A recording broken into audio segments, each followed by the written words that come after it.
And we are back, everybody. So is this. You got a team, here's a word of the wise. You want to dominate your league? Go to football, guys. Football, I'm living in a fantasy. Football, got everybody mad at me. Football, cause every game I had to win. Football, I gotta be a champion. Football, I'm living in a fantasy.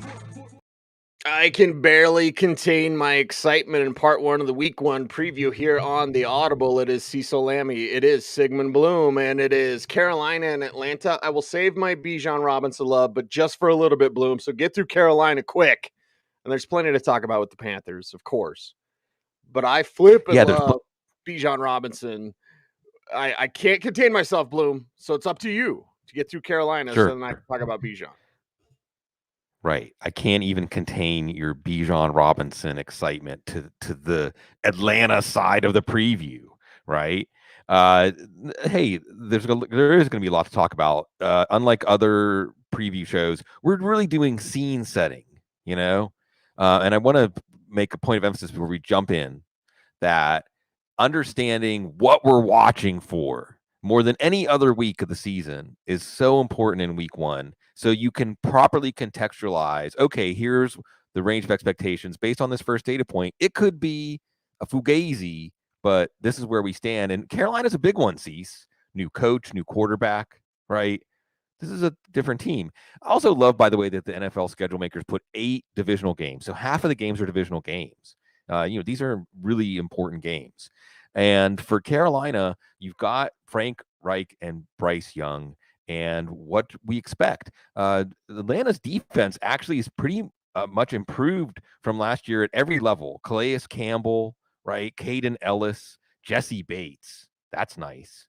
So this is a pretty good test right off the bat for Carolina and their offensive line. Atlanta also, by the way, Ryan Nielsen, the new defensive coordinator, Dean Pease retiring, brought over David Onyemata from the Saints. He's a big part of what the Saints defense has been doing, trying to bring that over to Atlanta. Terry Fontenot knows him. We're going to see Miles Sanders and his opportunity to be a lead back and hopefully see. So what are we watching for here? Are they going to trust him to do more than Philly did, right? They paid him. Are they going to trust him to catch balls out of the backfield? How about that? Bryce Young is an advanced passer. We're used to the idea of rookie quarterbacks are going to struggle, maybe not right out of the gate. We're used to the idea that rookie quarterbacks are going to hit their running backs out of the backfield a lot because they're nervous. Not with Bryce Young. He is an advanced passer right now. Right. Rookie quarterbacks that aren't running quarterbacks. We can talk about that with Evan Hall, et cetera. But certainly Bryce Young. And will he rely on Miles Sanders? Will Miles Sanders coming into this season with a groin issue? So that's a whole other layer to this. We feel like Miles Sanders is a highly talented player, but somewhat unreliable, kind of how the Eagles ended up with him. Just we'll get what we can get out of him, but he's not a core piece. He hasn't been a core piece for our fantasy teams. So you have the injury, you have the new role there. Watch Chuba Hubbard. Watch out for Raheem Blackshear. Raheem Blackshear's had a really good summer. Raheem Blackshear, I think, is showing that he can be the number 2 back ahead of Chuba Hubbard, who really has kind of plateaued. He's had his moments. I wouldn't be surprised if we're talking about Raheem Blackshear on the waiver wire show next week. And then this mess of a passing game. DJ Chark, he's got a hamstring. Terrace Marshall, back injury. Maybe it's Adam Thielen. Maybe Bryce Young. The template here is a lot of layups to Adam Thielen, right? I mean, that's move the chains. That's what you signed him for. Then Hayden Hurst. And then, of course, there's the rookie Jonathan Mingo. So there's a lot of shoulder shrugging of where we're going to come in with this team as a fantasy force. Will it even be a fantasy force? And then on the Atlanta side, I think we're looking at a team that's trying to author a story of being one of the surprise teams of 2023. And a big game within this division for a team that is probably going to surprise some people. Now, I am not a Desmond Ridder believer, but I'm close to that team. I'm close to the people in that building. And first off, the Bijan thing, it's real. Start him every week. Top 5 fantasy running back, best fantasy back in the league, whatever. Like, he is the truth. And he's much more than just a running back. He's, a new version of Christian McCaffrey, everybody. So get ready for everything that Atlanta is going to do. But I've been told, Bloom, and we can dice this up in this preview because, see how Desmond Ridder does against Carolina. Pressure is his kryptonite. It's a lot of quarterbacks' kryptonites, but he's got the moxie, he's got the leadership, he is a modern quarterback, and the weapons seem to be healthier around him. Cordell Patterson, healthy now. Kyle Pitts can do amazing things. Drake London can do amazing things. I love Bijan Robinson. If everyone hasn't already, decided that by now, like, yes, it comes down to what can Ritter handle. Well, he can handle a lot, Bloom, especially if they can keep pressure away from him. Yeah, see, I'll say this, okay? Is the question of are you a Desmond Ritter believer, right? Is that even really based that much on Ritter? Is this a situation where Ritter is going to have to add a lot of his own improvisation or talent to be a success? No, and that's why the people in the building tell me that he's going to prove people wrong because he doesn't have to do the heavy lifting. It's almost the Kyle Shanahan thing, everybody. Exactly. Exactly. Well, Your hey, quarterback here's a doesn't have to do as much. right running game. This team already had a highly efficient running game last year. They have continuity on the offensive line, and you bring in a top 10 pick at running back, bring in a top 10 pick at wide receiver, bring in a top 10 pick at tight end. You contrast this with, say, how Lamar Jackson was not lavished with draft capital weapons. Not that they were picking in the top 10, but you get it, folks. Desmond Ritter just has to execute. That's all. He just has to execute. And he does have some running ability. And this is a big unveil here for Arthur Smith with a whole offseason to prepare an offense with a functional quarterback, unlike Marcus Mariota. So for fantasy, I think that we can be looking at Ritter as a very attractive quarterback, two in Superflex, two quarterback leagues, even someone that can be a bye week or matchup play. And on the other hand, Cease, setting the scene here, I want to give a moment to say this name again. Maybe a tougher matchup than we are contemplating because Ejiro Evero, right? Ejiro Evero. So this is a guy, Cease, I know you said, cue up the montage of Cecil saying he should be a head coach. He's going to be a head coach. He should be a head coach. And remember Denver's defense, 17 points. If they could just score 17 points a game, right? That's Evero. So he now is steering this defense, great staff that they put together in Carolina. But you mentioned Bijan Robinson, Christian McCaffrey, LaDainian Tomlinson. For those of you, it warms your heart to think of LaDainian Tomlinson and what he did for your fantasy teams back in the day. I remember the year of the debate. But how can he be the number one pick when he's never been number one? Okay. Anyway, moving on. You have Kyle Pitts. Cease, I'm afraid, as Alfredo, our YouTube very much captain steering the ship here. Like he likes to say, are we going to keep stepping on the rake? He says it about other things, Kansas City receivers, but is it Kyle Pitts? Is Kyle Pitts the cartoon character that every year talks to ourselves? This is going to be the year because his usage in the preseason looked like, well, a 50-60% of the time guy, the frustrating fantasy entity he has been. And he also may not quite be 100% with his knee. We're going to watch that. It might be a disappointing week if you have Kyle Pitts. Might be a more exciting week if you have Drake London, who looks like he's ready to take another step. We talked about Matt Collins, maybe a preview of a what the heck flex for this week. On the other side of the ball, I just want to also know Brian Burns. So we have some late breaking contract situations, right? So he's Mike Evans. Could he get traded? Brian Burns. So Brian Burns, a lot of people bringing up, I think Scott Barrett brought up, remember just a year ago, the Rams offered up both the 24 and 25 firsts for Burns. Whew, dodged a bullet there because those are going to be very high picks. So yeah, this is a game for two teams that really want to get off on the right foot. And both of these teams should entertain that they could win this division.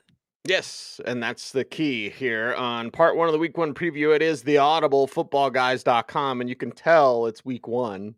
We will be chattier in this episode. By week 17, it'll be like 20 minutes. We have to talk about this team 20, for like 25 7 minutes. teams. Yeah. Yeah, we're telling you what to watch for. Yeah. Cincinnati Cleveland is up next, and what to watch for is Joe Burrow. Like, is he healthy? What to watch for is Joe Mixon. Is he old? Yes. But is he effective at being old? We don't know. With Burrow, if he's good enough to go, we know all about those targets and those receivers that'll do great things for your fantasy squad against a Cleveland team that I don't have a lot nice to say about them outside of Nick Chubb. But let's talk about Cincinnati. Let's talk about this Burrow situation. You're right that Burrow is the lead here. And there also is a change. Joe Woods is out. Jim Schwartz, may the Schwartz be with you with this Browns defense, another divisional matchup. Is Burrow okay? He's going to be ready for week 1. Well, he's day to day. He may have his mobility limited, likely to play. He's not 100%. See, this is one of the situations where, he's even going to be 100% this year. When you go into the season, you're as healthy as you're going to be. Bye week can't get here soon enough. But at the same time, you're maybe lower expectations a little bit for Burrow. More than anything, I'm thinking of guillotine leagues, just the possibility of a re-injury, the possibility of when he gets out there and really tests it, it doesn't feel great. Denzel Ward has a concussion, so we'll see if he's going to play. If he doesn't play, obviously that's going to make Jamar Chase look great, maybe T. Higgins. We're going to be watching who's behind Joe Mixon. It's been Chris Evans passing down back, but the rookie Chase Brown generating some buzz. Also, Irv Smith in his debut in that role that has made some money for guys like Hayden Hurst and CJ Uzuma. And Schwartz is going to have some new guys to play with. Shelby Harris, him. Sees Dalvin Tomlinson. They've got some new players, Juan Thornhill, and of course, Myles Garrett, who's like that player that can take over the game. And a not very mobile Joe Burrow could be a sitting duck for Garrett. Yeah, it could be out there with the deer in the headlights thing, but he's cool Joe, man. He doesn't have that. So, yeah, bring on the rush. Bring on Deshaun Watson on the other side. I don't have a lot good to say about him, and he doesn't play good football now. Not that it mattered when he did play good football. If you're a terrible person, doesn't matter how great you are at whatever you do. Okay, Nick Chubb's amazing, and then Yeah. what? David Njoku? What are we talking about here? Right. See, we did crystal ball waivers yesterday. Maybe this is like crystal ball headlines. Is one of the crystal ball headlines going into week 2 going to be, like you said, is Deshaun Watson just not that good anymore? Is Dorian Thompson-Robinson a better option? Well, sure. At some point in the season, Now, not week 2, not week 2, but at some point. Well, this is, and looking this far ahead, skate to where the puck's going to be, not to where it is. Wayne Gretzky. Yeah, because we had this terrible, atrocious play from Deshaun. Okay, he's been away from the game. Okay, we're making excuses. Layoff, new offense. Now there's no excuses. All right. Now, this is also coming off of a summer where the most you can get, and see, what's the cliche? Why does everyone want to throw preseason camp reports in the trash? Everyone's in the best shape of their life. Everyone. It's all positive, right? It's too positive. And what are we getting out of Cleveland?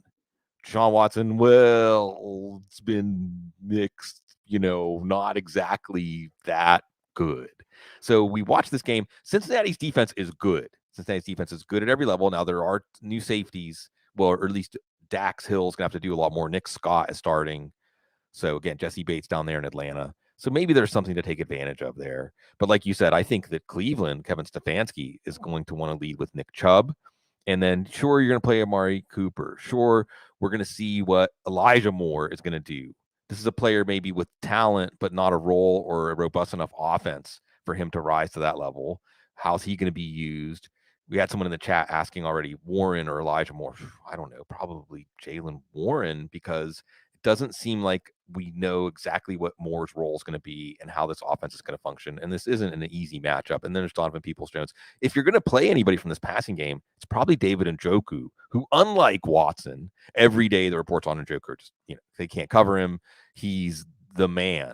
And we'll see if he can take that step. But again, another interesting divisional tilt. See, so another division, I think you could, if you're just Sean Watson believer, any of 3 teams, maybe 4, could win this division. If Cleveland goes out and beats Cincinnati in week 1, they will feel like they can win the division.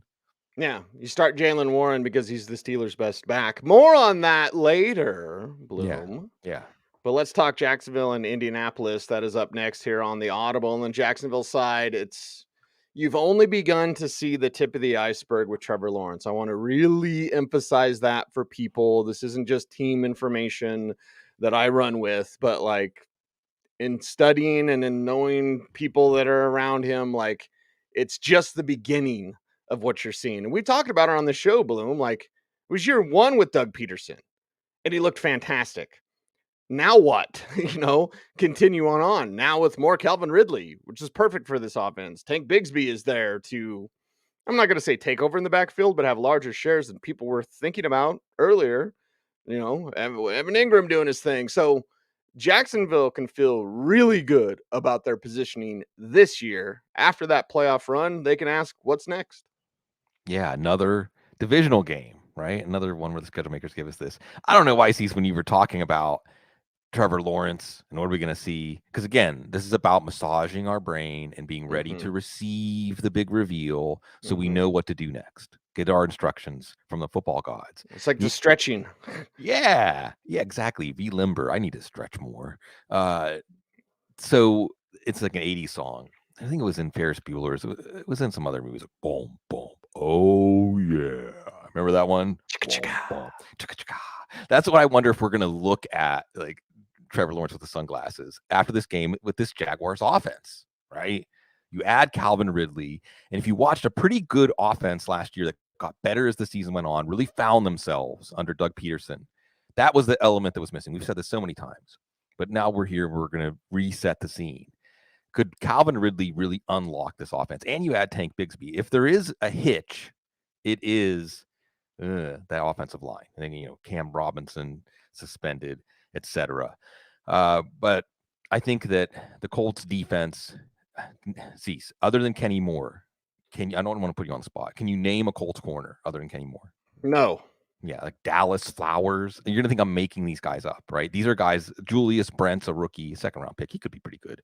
But, they have Kenny Moore, and they can certainly a good passing game, and this is a good passing game, can pick on these cornerbacks. Also, Shaq Leonard was back, and then a concussion. Really want to see him. I want to see what he can really be in his prime, and the injuries have been an issue. We're going to watch the Travis Etienne Tank Bigsby split. And this is one of those ones where the usage and the volume could indicate the starting point, but how the backs do with what they're given could indicate where this is headed. So don't get too hung up on the usage. Look at the performance here with these two backs. This is certainly a backfield. Yeah, ETN is a player. They want to live up to that first round capital, but they like Bigsby, and Bigsby may have more applications. Well, and is ETN just more effective in more of a part-time role? Like that speed and that explosiveness, if you're pounding him between the tackles, that's not his forte. Bigsby, it's not, and Bigsby, even though his name's Tank, he's not necessarily a tank. But he's so well-rounded in what he can do. You can have the kid do the work while the other kid with the speed does a little bit less, but is more productive with those touches. Yeah. This is a situation that we're going to watch. And like you said, Cease, sometimes rational coaching, sometimes the things that help a team win aren't necessarily the things that help your fantasy team wins. And also we got to watch this Calvin Ridley thing. So Calvin Ridley, I mean, the targets aren't just going to appear out of thin air. They're probably going to be taken away from somebody. I mean, the pie can get bigger, the slices get smaller, and we still do okay for fantasy, but the numbers don't quite add up. We're going to watch Kirk. Kirk does have potentially the tough matchup against Kenny Moore in the slot. We're going to watch, Zay Jones. We're going to watch, of course, Calvin Ridley and Evan Ingram. And are we going to look at a situation where in any given week, 2 or 3 of these guys are going to be okay? One of them is going to be a dud. Is there going to be spike weeks for anybody here? Again, Gus Bradley with the task of matching up with these wide receivers with a lot of corners that nobody's heard of yet. How about the Indianapolis Colts? And oh boy, this was supposed to be different. This was supposed to be, man, Jonathan Taylor doing all the heavy lifting, and Anthony Richardson can go out there and learn, and he can grow, and he can develop, and throw it up to Michael Pittman, and make usage of his tight ends. I love Jelani Woods, and now guys are hurt, staying away from the building on purpose. Well, he's on PUP. Okay, and we're looking at a Deion Jackson-led offense, maybe. I mean, I'm not going to tell you how to throw your ducats around, but if this isn't Jacksonville at the end of the day with a big win, I'll be shocked because I'm not sure what Indianapolis can do. Yeah, this sucks. Like it does. This just sucks. Yeah. Right? This feels as bad as Richardson going number 4 to Shane Steichen felt good. Right? This is the other shoe dropping. This is the equal and opposite reaction, the Newtonian physics of the football gods. Because, and we're going to see, Cease, and granted, football always has a small sample size. That's just the nature of football. It is the small sample size sport. But I don't want to say, because Colts fans, there's great fans of every team. I don't, and I won't. I certainly don't want to root against Anthony Richardson.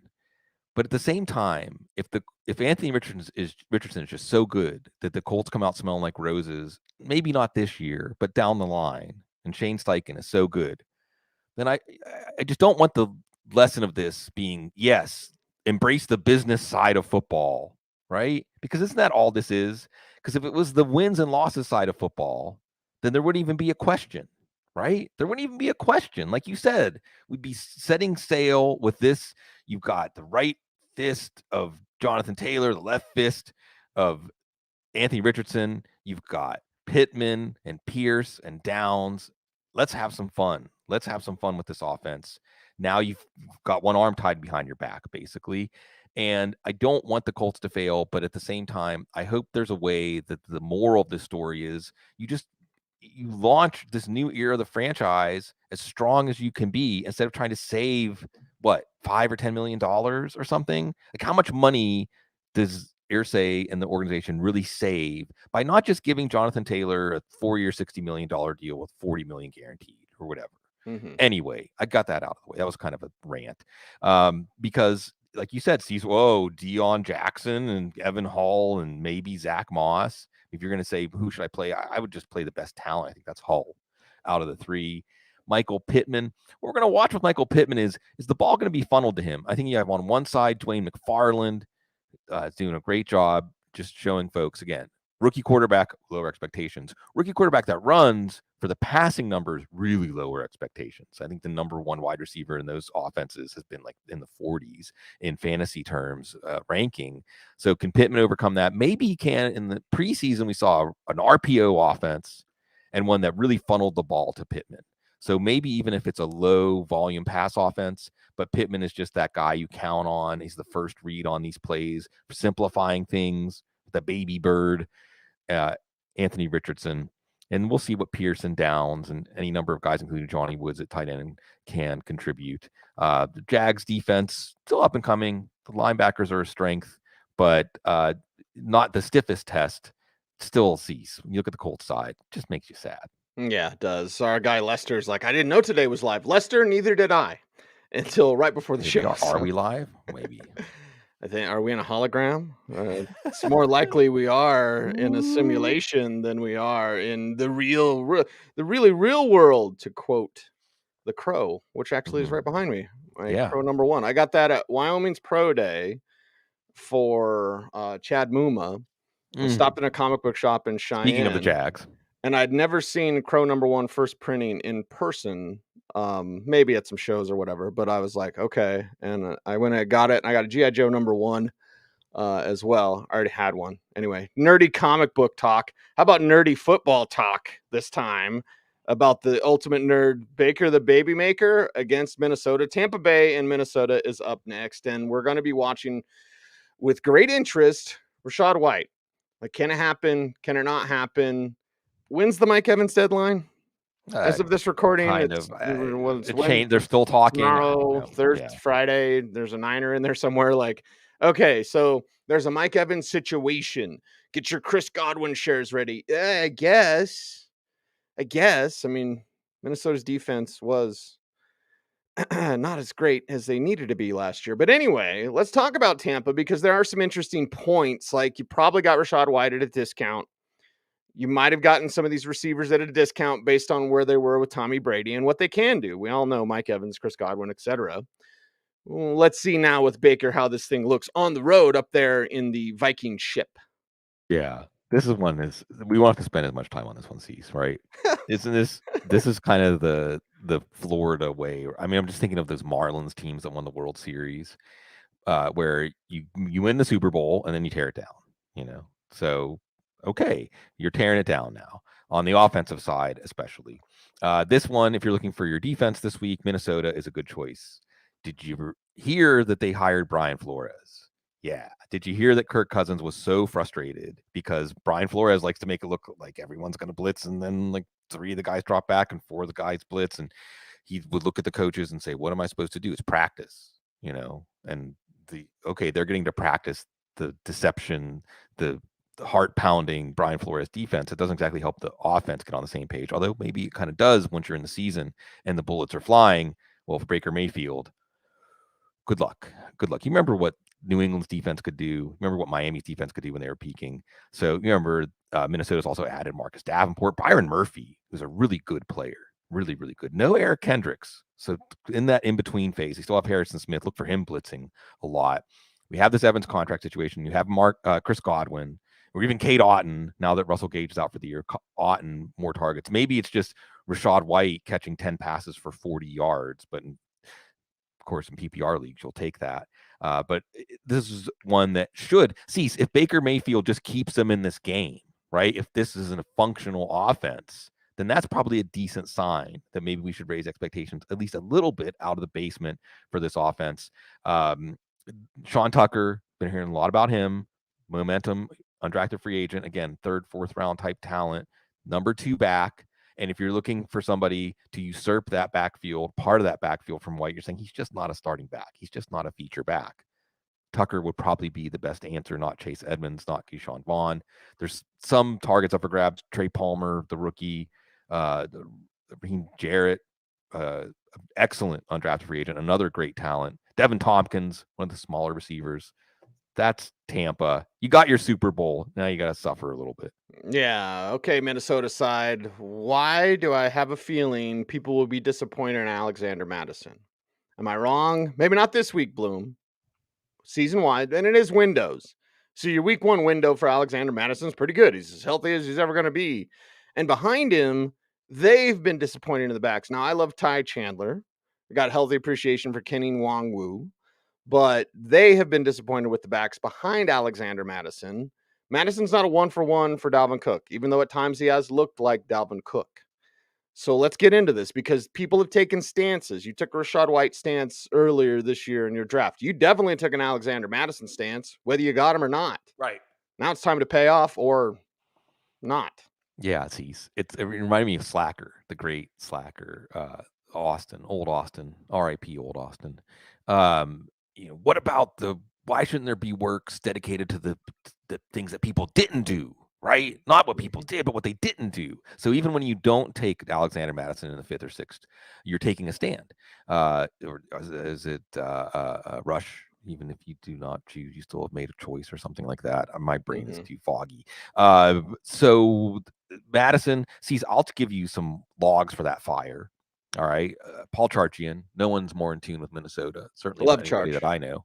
When I had him on the couch recently, he said he thinks that Chandler might be better than Madison. He said like mid-season, just like you're hinting at. Like, don't be surprised if this backfield, again, don't get too hung up on the allotment of work in week 1. Look at what they do with it. So you're going to see Chandler making that opening case for him maybe doing more than Madison. Although, much like Ritter, Madison, and Paul noted this, Madison could be a hit for fantasy this year just because Minnesota's offense is good. Because Minnesota's offense, second year Kevin O'Connell's offense, second year for Kirk Cousins. You think this is comfortable, right? Cruising altitude. You got a young offensive line with continuity. Also, if we're going to talk about Charge, he raved about Jordan Addison. Raved about him. He said even Justin Jefferson didn't look this ready to contribute day 1. Like he just looks so. You're ready. getting Pitt, Jordan Addison, everybody. Right. You should be excited. In the role that Pitt asked him to play. Yes. Because sometimes it's just a question of, are you asking a guy to do the things he does well or not?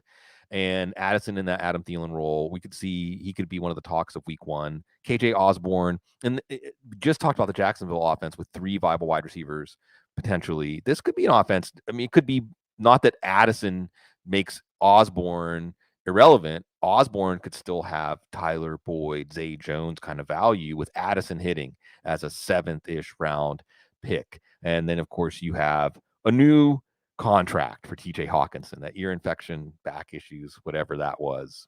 I mean, if they were really putting it out there to cover for him, that's kind of nice, right? I like the handling business that way. If they knew it was a hold in, but say, oh no, he's got an ear infection. Right. That's preserve his dignity. This Hawkinson second half of the year last year, finally started to deliver after he got traded to the Vikings on the fantasy promise of a number 8 overall pick. Does that carry over? It seems like this is an offense on the rise. Tampa Bay still has a tough defense. If you look at the Tampa Bay defense depth chart, that actually looks not that different from the one that won the Super Bowl. So maybe Tampa says, no, we're not going to go quietly, even though Baker Mayfield is our quarterback. Yeah, there we go. 4 games down, 3 games to go. Of course, tomorrow we'll have What the Heck Flex as well. Rick in the chat room asks, how do we get a Just for Men beard dye? I actually thought about that. I was like, maybe I should dye my... And then I thought of Gary Kubiak and his What if there's, raven like, black chemicals hair. and stuff though too? Like that's Well, it's like, Gary, baby. Like, baby, we know it's okay, man. His hair is darker than Eric Draven, who is behind me. Again, another Crow reference there. So I was like, I mean, I thought about it. I did, Bloom, but then I was like, and I'm vain. Like, you're Yeah. the opposite. You're like, How can we make money off of convincing men that it's okay to age? It's okay. Like, how do you like lean into aging? I don't know how to. But then I talked to like my stepson Noah, and he says, but yeah, he's like, you actually like getting older? I'm like, yeah. He says, well, but then you're just eventually you're gonna die. Oh, yeah, you're right. Yeah, that's right. And eventually we're going to get to Tennessee and New Orleans. Some segues are better than others. Some teams are better than others. And well, they're doing it again. I mean, I'm more excited about Tajay Spears. Like, Yeah. and nothing against King Henry and everything that he can do and what Traylon Burke's going to do and DeAndre Hopkins. Like, yeah, but you still go back to Ryan Tannehill.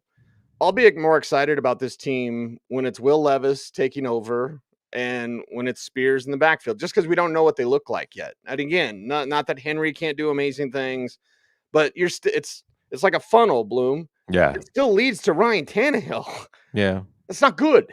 Yeah. And sorry, the transition's my fault. I mean, I'm leaving you with we're all going to die one day. How do you transition from that? You go to the Tennessee Titans offense. That's where you go from there. Cecil, I think of this Titans offense, and I think of the reveal in the Superdome. What's up, everybody, down here in New Orleans? I think of this offensive line. I think of how predictable this offense has been. And I'm picturing like one of those viral videos where like someone's going to try a stunt where they jump off their roof into like a swimming pool and they jump and they catch themselves on a power line and they smack their head on like the side of the pool and then the power line falls and catches the house on fire and then the pool catches on fire. You know what I mean? Just, I'm going to do a stunt. 3 first downs all day or something like that. We'll see. Mike Vrabel teams overachieve. Just when you think they're dead, coughing up blood, they jump back up. But the Saints defense certainly is an attractive play this week. They're not a great run defense. They do have some change up front. So maybe it could be an okay Derrick Henry week, like 30 carries for 100 yards. Tannehill to DeAndre Hopkins. We're going to watch that. Hopkins is going to get his targets. Traylon Burks is back. Probably not going to play him. Chiggy Okonkwo, we'll see. He got the most we heard about him was his lack of blocking got called out. Spears returns to New Orleans. That's fun. Not that you're going to play Tajay Spears, but you got him on your bench. See what you got there. Certainly, he could be the key to counteracting some of the offensive line problems. Certainly, he's a playmaker, or it's the closest thing they have to a playmaker and a hero from Tulane. And certainly, his knee looks fine. I think LSU lost. I think they ran down all the Louisiana teams. They all lost except Tulane. Tulane's the new football power down here in Southeast Louisiana, which is, one of the football power centers of the country, which makes it one of the football power centers of the universe. That's right. Power center of the universe with the Saints. Now with less Alvin Kamara, but with my buddy Jamal Williams. Love Jamal. Always appreciate him. I still get fantasy questions. Is your buddy going to score 17? No, of course not. God, no, he's not going to duplicate damn near 20 touchdowns. But, okay, they get to the red zone. Guess who's getting the ball when they're close? Yeah. And, now you've got Derek Carr with a chip on his shoulder. Yeah. What's that look like? Yeah. Anthony in the chat room said R.I.P. Jimmy Buffett. We got to take a moment out to say that, right? I mean, he's a huge Saints fan. Massive Saints fan from Pascagoula. Sean Payton played the bongos with him on stage a few times. When asked about it on Monday at his 3-minute press conference, Sean Payton's like, we don't think about music. He's in business mode, baby. Yeah. So, yeah, but his buddy, he obviously mourning his buddy. Yeah, Hunky Dunk said R.I.P. Paul Rubens. It's Pee Wee. I talked about Pee Wee on the couch. Anyway, so yeah, Saints. Hey, hope springs eternal, and they could win this division. Derek Carr is the key. Is how much of an improvement does he represent from Andy Dalton? How does that intersect with Chris Olave ascending? How does it intersect with Michael Thomas maybe being relevant again? Rashid Shaheed, hopefully that groin's okay.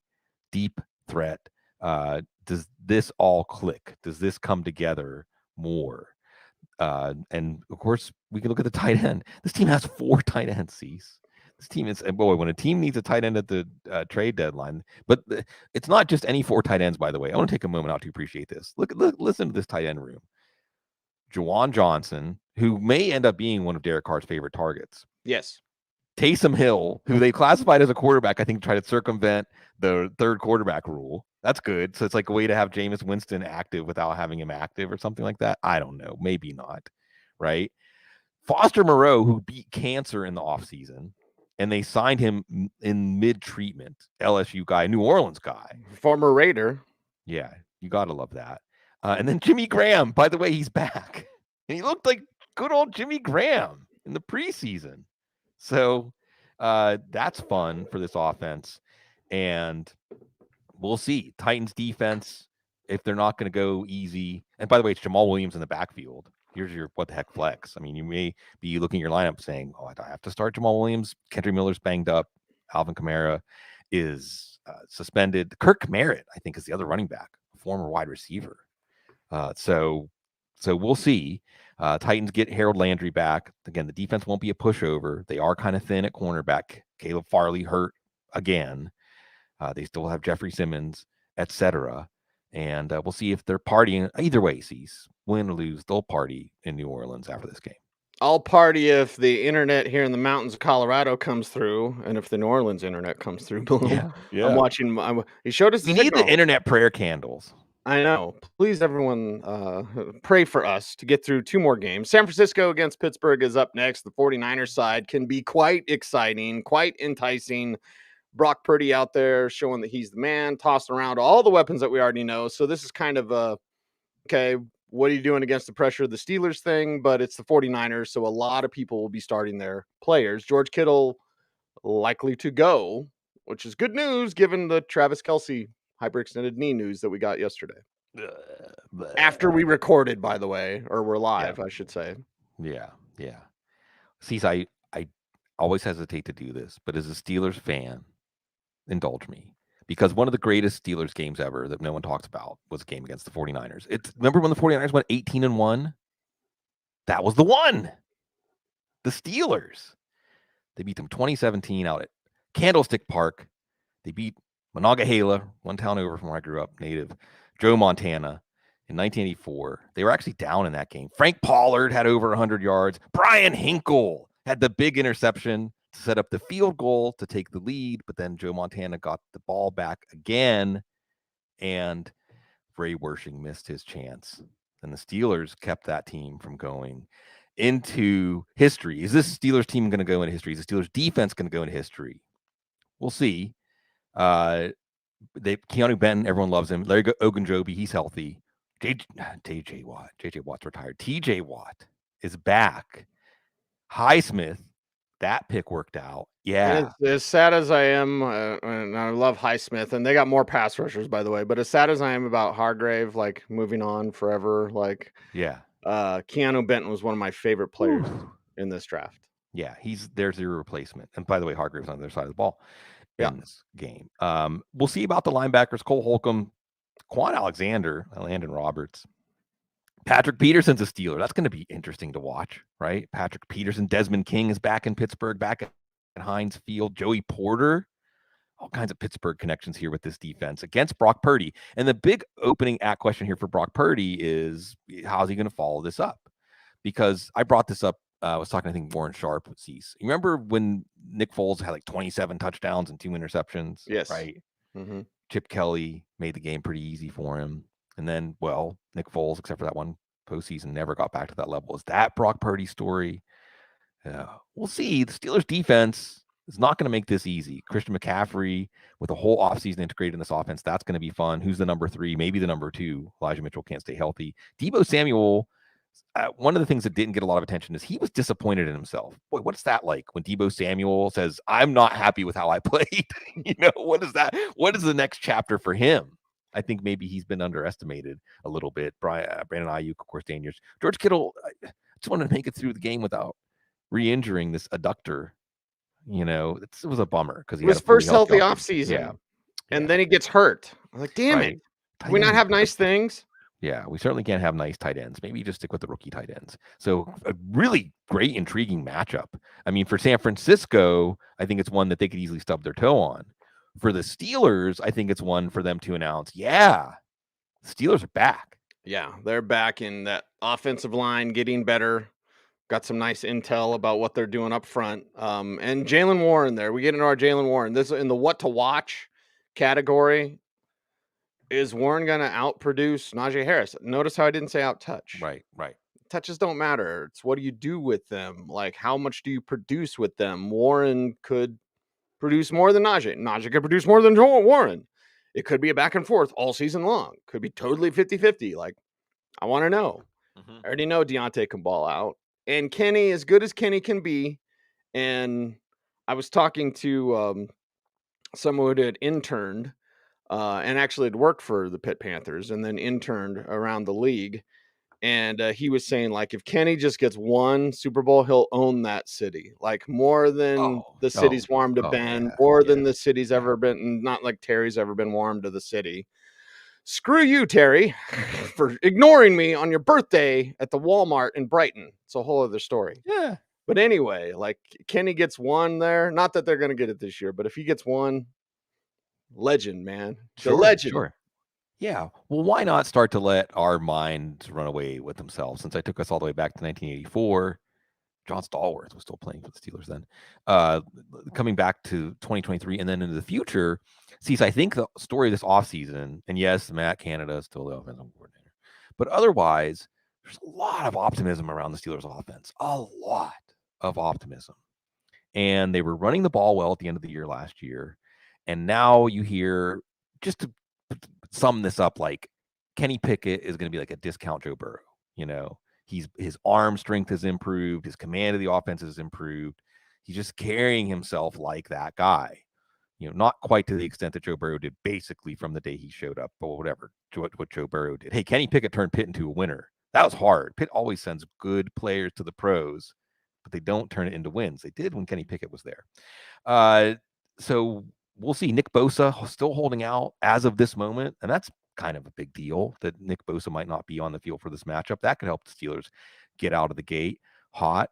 Kenny Pickett as a quarterback 2, as a what the heck, like a super flex or what the heck quarterback 1, maybe in this game, even though we think of San Francisco's defense is really tough. This is an offense that is feeling itself right now. Why are they feeling themselves? Well, there's the running game. And like you said, Cease, I mean, someone could take a stance and say, Jalen Warren is better than Najee Harris, whatever that means. Or Jalen Warren will average more yards per carry, or some sort of objective, quote, objective measure, and be right. And Najee Harris is still the more valuable fantasy back. Pollard and Ezekiel Elliott. Okay, how long did it take? So again, putting a chip on Harris can win, even if you're wrong about Harris being the deserved lead back in this backfield, because the Steelers offense is doing so well. He finished strong last year when this running game was coming on, while Jalen Warren was also coming on. But just that we've talked so much, just that Dale Lawley, Steelers beat writers, Observer reporter, that was my Washington County paper when I was a kid. He was writing for them back then. He's saying, no, Harris is not going to be overtaken by Warren, but just that we have to answer the question. It's like when a player limps off to and say he's not out for the year. Well, geez, I didn't even realize he maybe was out for the year. Okay. So if you're bringing it up, it's out there. And Warren, with that big run in the preseason, I mean, he just has explosiveness that Harris does not have. And maybe Harris will be better without plate in his shoe or whatever. That's something to watch. George Pickens is something to watch.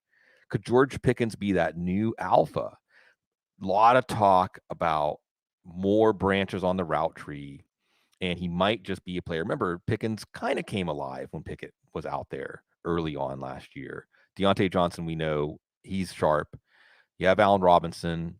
maybe doing some of the 3rd and 4 out of the slot, the veteran catches to keep the chains moving. Darnell Washington mostly using the red zone. Pat Freiermuth continuing to level off as, not the blocker that Heath Miller was, but that kind of player. Like, it's going to be with the team for 10 or 12 years, fan favorite. It's going to be like in the Steelers record books when you look at all-time tight end. He's going to be up there because they've got a good fit here. And even the offensive line, which normally we'd say, well, but the offensive line, they've got a really solid 3. Dan Moore's been excellent, keeping Broderick Jones, the rookie, off the field. So, yeah, I'm cautiously optimistic and ready to be more exuberant after this game. Let the exuberance take over. And K1, one of our favorites, says Sig's can has some plus traits. How does he know about your can? You're sitting on it. Yeah, I don't know. Cat? Yeah, he meant cat. He meant cat. But I like thinking about your can instead. She's up there right over my shoulder. Yeah. She always looks depressed. She's like the gargoyles that sit on the top of the building and just go like. Well, she can be depressed because we're talking about Arizona next. To wrap up the show, it's Arizona and Washington now. I'm excited about EB. We're going to get to Washington in just a little bit. And who his Tyreek Hill is, confirmed. Anyway, Arizona. Can I just vomit instead? Would that be more entertaining than talking about the Arizona Cardinals? Do you believe in Clayton Tune? Have they announced a starter? I think they were kind of trying to keep that quiet, right? Tactical advantage. We're not going to tell you if we're starting Josh Dobbs or not. Oh, really? Okay. Yeah. It just doesn't matter. Yeah, it just doesn't matter. I kind of feel for Jonathan Gannon, right? I know his speech went viral. People are dunking on him. This is terrible speech. Did you take the bus or walk or something like that? And then I see a quote from him in an interview today. He says, I'm the reason we lost the Super Bowl. Jeez. Oof. I mean, I can identify with that. I can totally identify with feeling like I'm the reason that everything went bad. I was just watching the Mark Twain biography. Like, he thought like it was his fault. His kids died when he would leave and things like that. So I kind of feel for Jonathan Gannon because we talk about this, Cecil. NFL head coaching gigs. I mean, you may only have a chance to get on that train once in your life, right? I mean, guys work, people that you know work decades to maybe one day just to get to interview for one, right? Mm-hmm. Yep. And he gets one. It's the Arizona Cardinals in 2023.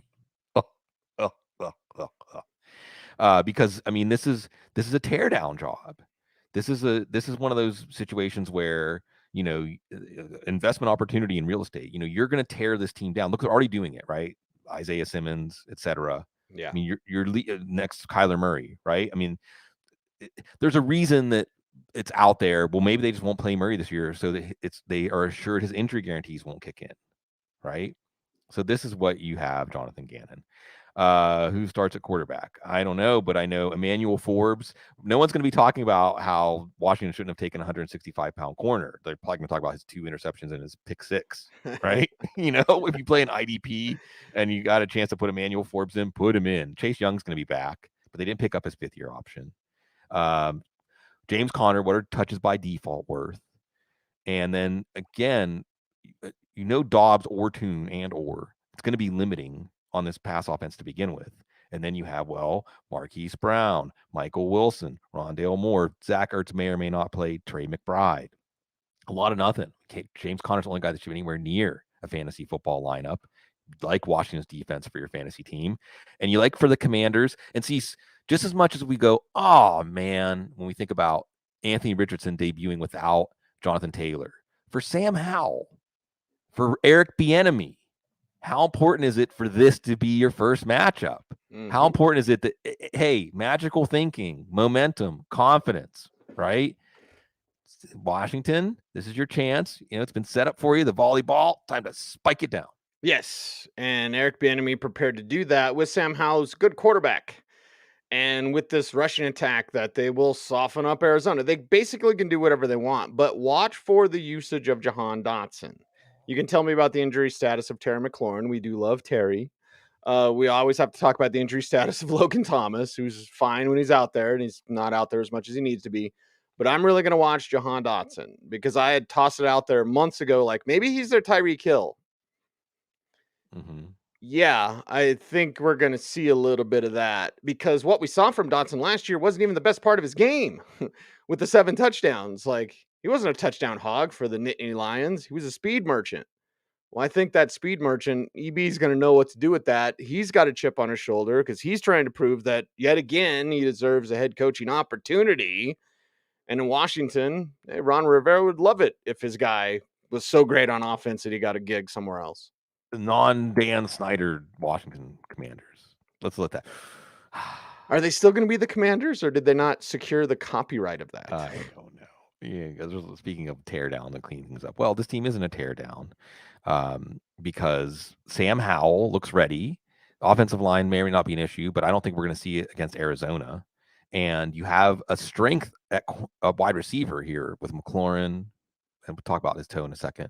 Dotson, Curtis Samuel, and again, can you name a cornerback on Cecil? Name a cornerback on the Cardinals roster. Nope. Yeah, right. Marco Wilson, I think, is the leader of that group. I think they have, I don't even know. I mean, it's bad. So yeah, Sam Howell could get off to a hot start. DFS play. Terry McLaurin, there's optimism he's going to play.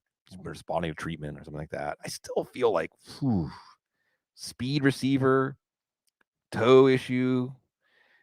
And it's turf toe, everybody. Yeah, Every toe issue is turf toe. Yeah. So whether they say it or not. It's a management thing. I just feel like, like you said, Dotson has momentum anyway. As we've chronicled on the show, the things he did to make a splash last year weren't the things that most people had him in the first round for. So, wow. Yeah, there's a lot there. And Eric Bieniemy. And remember, with Bieniemy, potentially new priorities of how you're going to use players, who's going to truly be featured. And even Curtis Samuel. Look, if we think that Terry McLaurin's limited, if we go out there and you just see like Terry McLaurin with these Arizona corners still is not uncovering, he's not getting that if you're leaving burst of speed, then yeah, Curtis Samuel. Logan Thomas is banged up. Cole Turner's interesting, oversized wide receiver at tight end. This is a game, Cease, I guess, that we might have to take a step back and say, well, we don't want to get too excited about Washington's offense if everything clicks and hums. Too excited because it is Arizona, but it would be nice to be excited. And I do think that this should be one of the biggest overachieving offenses of week one. We're excited to be back here for you. It is the Audible. We're doing our weekly preview shows, and we've got Wednesday, we've got Thursday, of course, Tuesday is Waiver Wire.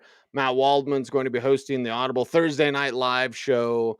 Everything Alfredo is doing, of course, and Dave Kluge. Shout out Dave Kluge here on the Football Guys YouTube channel. So our Dynasty show, everything. Our I'm Football on their Guys show tomorrow. Fantasy show. Actually. Yeah, you're on their show tomorrow as well. So we're all in the family. Which will be in the Audible audio feed as well. That one show each week will feature some of us OG football guys with the Young Bucks. So that'll be fun and exciting. Make sure to stay tuned for that Sunday night recap there as well. He is Sigmund Bloom. You follow him on all the social networking at Sigmund Bloom. I am at Cecil Lammey, and we are at the Audible. If you've been in the chat room, make sure to comment below. It helps the YouTube algorithm, and you want to help the show, you want to support the show. No silly super chats. We just ask that you check out footballguys.com, sign up for that free daily newsletter, and of course, subscribe to footballguys.com if you would like. We would appreciate that very, very much. And see, real quick. Yeah. If you're a subscriber, enter the subscriber contest. $35,000 first prize. If you can hear my voice and it's Thursday night hasn't kicked off yet, go over to the site, go find the subscriber contest, put in a lineup. Put in your lineup. Subscribe to footballguys.com. He's Sigmund. I'm Cecil. We are the Audible, everyone. Thank you very much for watching. As always, be safe, be kind, know that you're appreciated. Stay tuned, and would you please stay frosty.